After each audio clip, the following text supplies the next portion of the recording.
Assalamualaikum warahmatullahi wabarakatuh.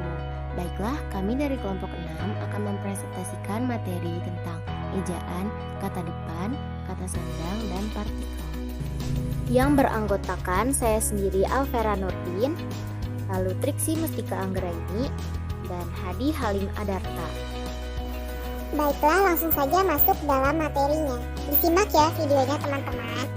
Dalam penulisan ilmiah ataupun dalam penerjemahan teks formal, pengetahuan akan ejaan yang disempurnakan dan penulisannya benar sesuai dengan EYD sangat diperlukan. Yang pertama, kata depan. Kata depan adalah kata yang merangkaikan kata-kata atau bagian pada kalimat dan biasanya diikuti oleh nomina atau pronomina. Penulisan kata depan di, ke, dan dari. Kata depan di, ke, dan dari ditulis terpisah dari kata yang mengikutinya, kecuali dalam gabungan kata yang sudah lazim dianggap sebagai satu kata, seperti kepada dan daripada. Contohnya, yang pertama, bermalam sajalah di sini. Kata di ditulis secara terpisah. Yang kedua, saya pergi ke sana kemari mencarinya. Kata ke pada kalimat kesana ditulis terpisah. Yang ketiga, saya tidak tahu dari mana dia berasal. Kata dari ditulis secara terpisah. Selanjutnya, kata depan yang ditulis serangkai. Misalnya pada kata dijual, imbuhan di ditulis serangkai dengan kata dasarnya. Selanjutnya, imbuhan di dirangkaikan dengan tanda hubung jika ditambahkan pada bentuk singkatan atau kata dasar yang bukan bahasa Indonesia. Misalnya pada kalimat di PHK dan di upgrade.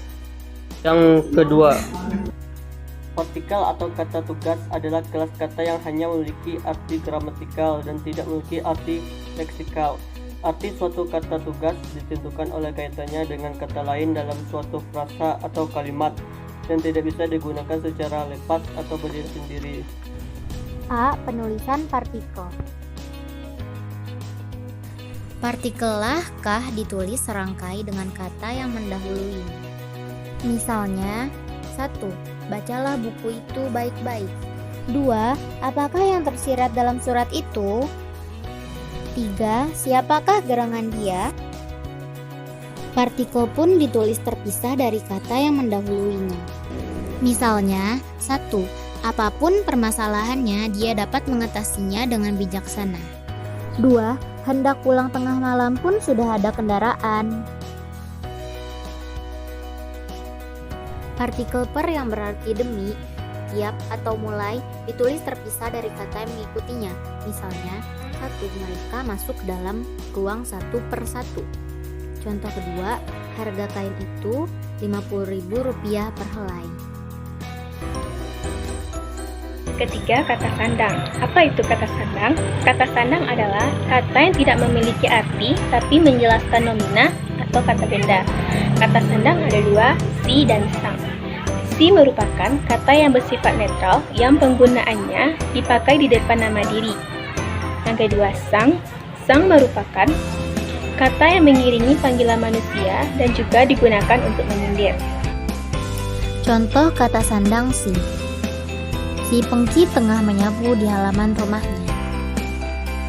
Contoh kedua, Acil si anak hilang kini telah kembali ke kampungnya. Contoh kata sandang sang.